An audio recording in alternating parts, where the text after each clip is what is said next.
deep and softly pailing o'er ivy-covered halls.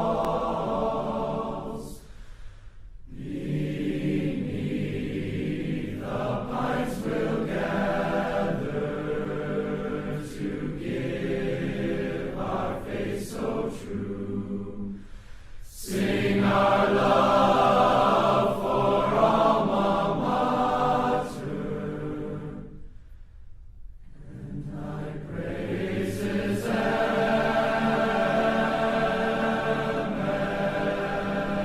MSU. Hello and welcome to this special edition of your Spartan Report. My name is Dennis Zurbano, and I'm here on the beautiful campus of Michigan State University in East Lansing. Right behind me is Spartan Stadium, where South Florida and Michigan State played one of the most unwatchable games in recent memory. Let's take a look at what happened last Saturday. The Bulls and Spartans would have to endure a weather delay before the game got started. We'll pick it up in the second when South Florida quarterback Bobby Efeld gets hit by Tyler Hoover. Shalik Calhoun would scoop up the loose ball and score. The Spartans would only lead at the half 7-6. In the third, the MSU defense gets more pressure on Efeld.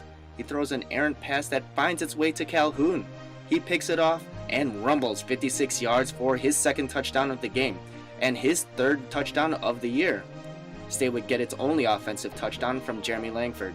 He burrows his way in from 2 yards out, and the Spartans go on to win 21-6. But of course, the struggles of the MSU quarterbacks were the focus of the day. Connor Cook got the start, but head coach Mark D'Antonio also played Tyler O'Connor and Andrew Maxwell.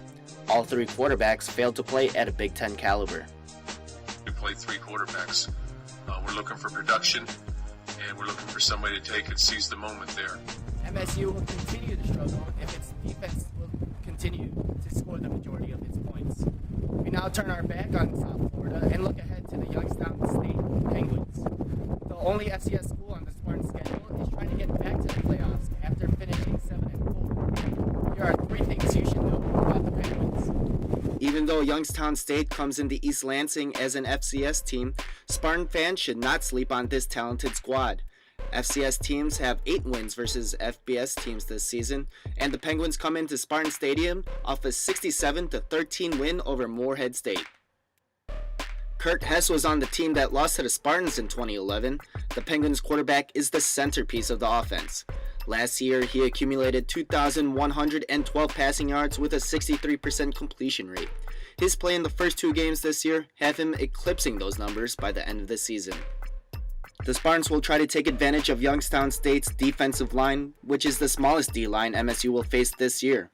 The front four for the Penguins will try to get pressure on the MSU quarterbacks, opening up the field for the rest of the YSU defense, which returns 6 starters.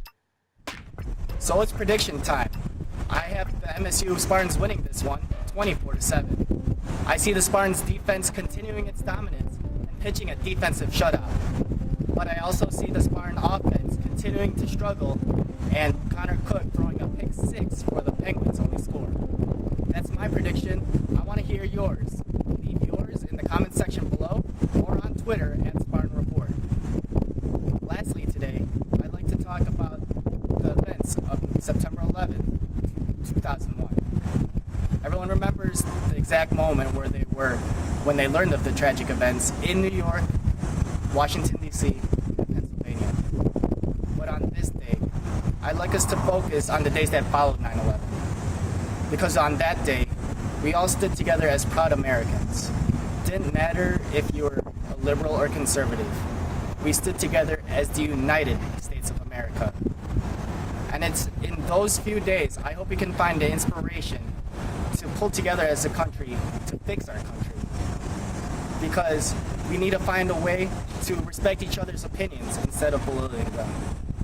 I hope we can do that for the people who lost their lives when we were still the greatest country in the world.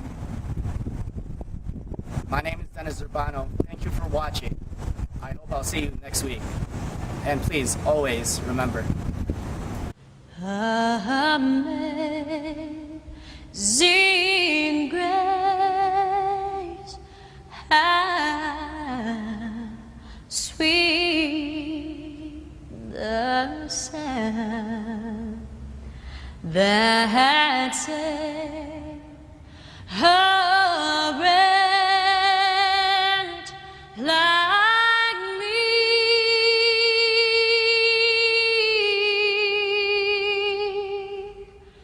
I once was lost, but now I'm found. I was blind,